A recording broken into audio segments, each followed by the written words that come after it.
Hello everyone, my name is Lisa. I'm 29 years old and currently living in Atlanta, Georgia, though I'm planning to move soon. Recently, I ended a difficult year-and-a-half-long marriage. It was a challenging time, but with my father's support and the intervention of the police, I managed to get through it. Looking back, I realize I should have been more cautious before accepting the proposal. I've always been shy and reserved, finding comfort in solitude. Most of my time is spent on my computer, immersed in the digital world. Occasionally, I'll visit a pub for a drink, but I'm uneasy around strangers and hesitant to form new friendships out of concern for my safety.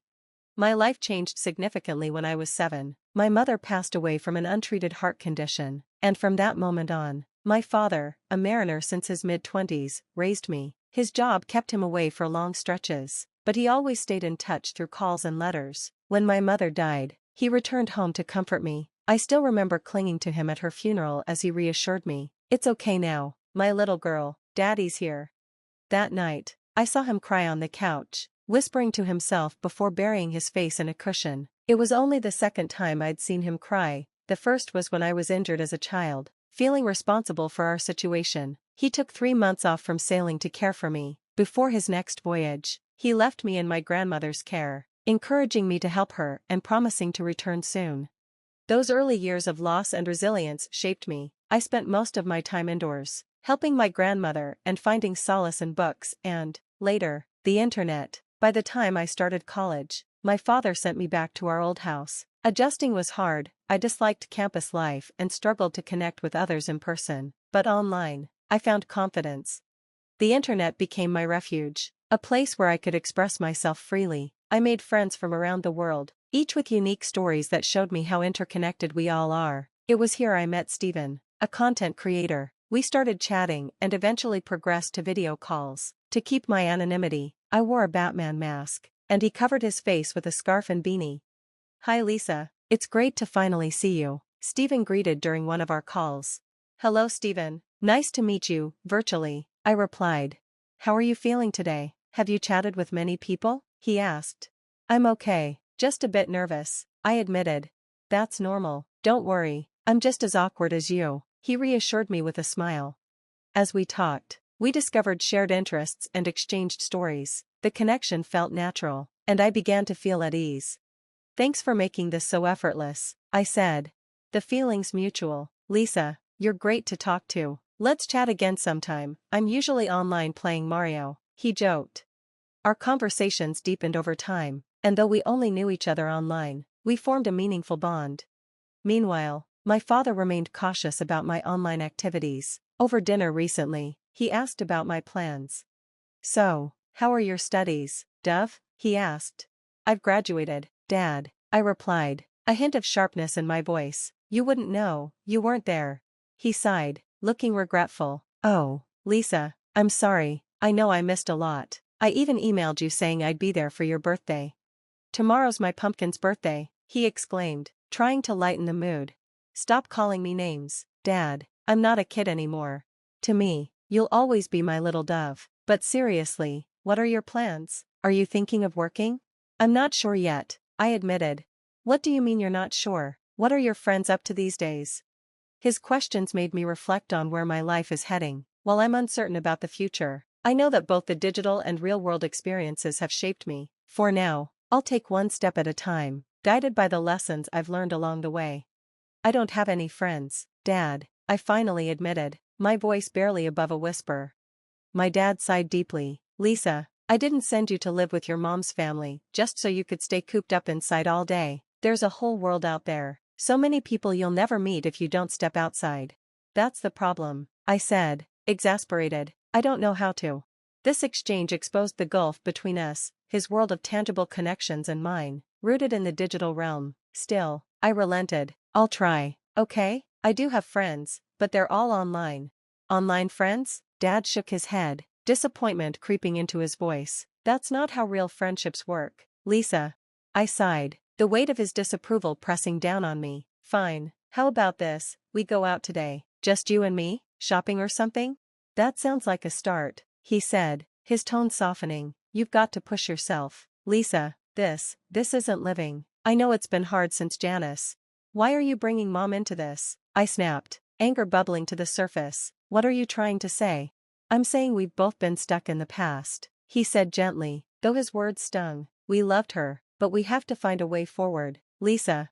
His well-meaning words ignited something in me. I slammed my hands on the table, the clatter echoing in the room. You don't understand me, I spat, standing abruptly. Lisa, please, I'm trying to help you, Dad pleaded, his voice tinged with frustration and hurt. You don't know everything about me, so stop pretending you do, I shouted before storming off, my emotions in turmoil. I retreated to my sanctuary, my room, my computer, and the reassuring presence of Stephen on the other end of the screen. Stephen, you won't believe the argument I just had with my dad, I vented. Tell me what happened, he replied, his voice calm and understanding. I poured out my frustrations, the sense of being misunderstood, my dad's inability to grasp why I found solace online. Stephen listened patiently, never judging. Hey, he said after a moment, would you want to meet up sometime? We're both introverts, so it doesn't have to be anything big, just a quiet place where we can talk. His suggestion startled me. I'm not sure, it feels so sudden, I'd need time to think about it, I said, my voice hesitant. Take all the time you need, Stephen replied warmly, whenever you're ready, you know where to find me, here's my address. Why are you so kind to me? We're just strangers, I asked, confused by his unwavering support. Because I like you, Lisa, he admitted simply. You, like me? My voice wavered with disbelief. Yeah, he said softly, I'd like to get to know you better, and if you ever feel the same, I'm here. Meeting Stephen felt like a leap into the unknown, but one I knew I needed to take. Standing outside his house for the first time, my heart raced with a mix of excitement and apprehension. After a month of chatting online, I was about to step beyond the screen into a new chapter of my life. I was about to meet Stephen in person for the first time. Surprisingly, he lived just a 15-minute drive away. Taking a deep breath to calm my nerves, I knocked on the weathered wooden door. It creaked open, revealing Stephen's warm smile, which immediately put me at ease. Welcome to my humble abode, your presence graces my domain, fair master, he joked, adding a playful touch of gamer lingo.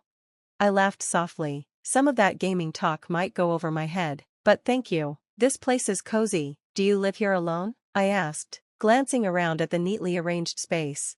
Nope, fair princess, he replied with a grin. I live with my mom. She has the ground floor, and I've got the top floor all to myself. Come on, I'll give you the grand tour. Stephen's home wasn't extravagant, but it was charming and full of personality. Shelves lined with well-thumbed classics, a stack of board games, and a perfectly arranged computer setup painted a picture of someone genuine and thoughtful. His quirks, evident in every corner, made the space feel uniquely his. We spent the afternoon talking and laughing, discovering shared interests that deepened our connection beyond the digital realm. Meeting in person added a layer of closeness I hadn't anticipated. He was as kind and witty as he'd been online, and his easy humor made me feel at ease. As the sun began to set, Stephen suggested a walk in the nearby park. The cool breeze accompanied our conversation, which flowed seamlessly, dissolving any lingering nervousness. Wait, you didn't celebrate your birthday? He asked, surprised, during a lull in our talk. No, I admitted quietly, I didn't feel like it, especially after the argument with my dad. Stephen gave me a sympathetic look. I'm sorry to hear that. I'm sure he'll come around, he's your dad, after all. At first, his words seemed kind, soothing even, but over time, I realized there was an edge to his concern. What began as a blossoming relationship turned into something suffocating. As we started dating, Stephen's affection grew possessive. He wanted me constantly available, either talking to him on the phone or online. If I chatted with anyone else, he'd get angry, cloaking his jealousy with statements like, I just want to protect you. I believed him. Why did I believe him? His mother's disapproval only made things worse. Though she'd never met me, she dismissed me outright. The strain of knowing she didn't approve was compounded by Stephen's constant defense of her. Not every parent is perfect. Just look at your dad, he'd say. At least my mom cares about me. That hurts, Stephen, I'd reply, trying to make him see the damage his words caused. But you know I'm the one who loves you, right? Your dad doesn't love you like I do. Stop complaining about your life and try to compromise, he'd add, his tone more commanding than caring. When he suggested a secret wedding, I was too worn down to resist. Stephen convinced me that my dad wouldn't approve and didn't truly care about me. Blinded by what I thought was love, I went along with it, believing his assurances over my own instincts.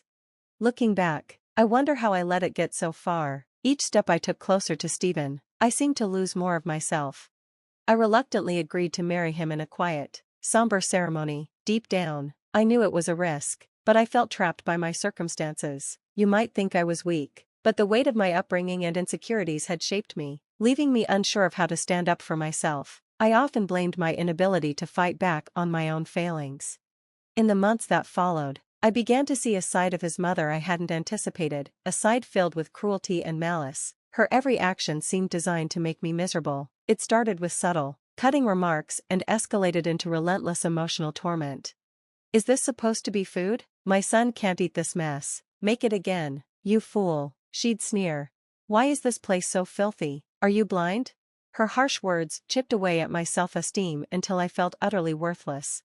Stephen, meanwhile, was a passive observer, locked away in his room with his video games and music. His detachment left me isolated, bearing the brunt of his mother's venom alone. I missed my dad terribly and regretted every fight we'd ever had. It was my anger that had driven him away, and now I had no one to turn to.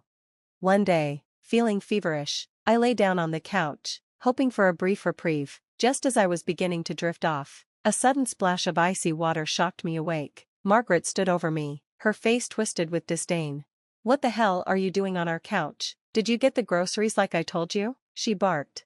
Too weak to argue, I didn't reply.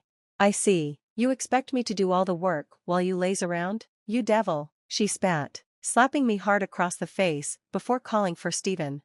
That was my breaking point. "I'm done," I shouted. "I won't be your punching bag anymore. Find someone else to torment because I'm leaving." But as I turned to go, something heavy struck the back of my head, and the world went dark. When I came to, I found myself in a dimly lit room. My head throbbed as I struggled to sit up. Where was I? The sound of approaching footsteps sent a chill down my spine. Crawling toward the noise, I reached a metal door with a small window. It creaked open, and there was Stephen, grinning cruelly. "Is my wife afraid of the dark?" he mocked. "Stephen, please let me out. This isn't funny," I begged, tears streaming down my face. "Shut up. This is what you get for disrespecting my mother. Maybe you'll learn to behave down here," he sneered. Desperation consumed me as he slammed the window shut, plunging me into darkness. Alone in the cold, I felt fear give way to anger. How had my life come to this? I reached into my pocket and felt the shattered remains of my phone. To my astonishment, the screen still flickered faintly. Trembling, I dialed the only person who might still care, my father. 3 agonizing days later, hope arrived in the form of a car pulling into the driveway. My heart raced as I heard firm footsteps approach the house. The door burst open, and there he was, my father. His presence was a beacon of strength and relief. He didn't come alone. The police followed him, storming into the house to confront Stephen and Margaret. Their protests were feeble, their lies transparent. "What have you done to my daughter, you monsters?" my father bellowed. "I was going to let her go, I swear," Stephen stammered, but his words fell on deaf ears. My father turned to him, his voice filled with disgust. "You're nothing but a coward. You will pay for what you've done." As I stepped out of that dark basement and into the sunlight, I felt a surge of determination. This ordeal had tested me, but it also revealed my strength and the power of unwavering love. I decided to leave Georgia and start anew in California with my dad. I vowed never to let anyone silence me again and to be more cautious in trusting others. The scars of this experience would remain, but they would serve as a reminder of my resilience and the promise of a brighter future ahead.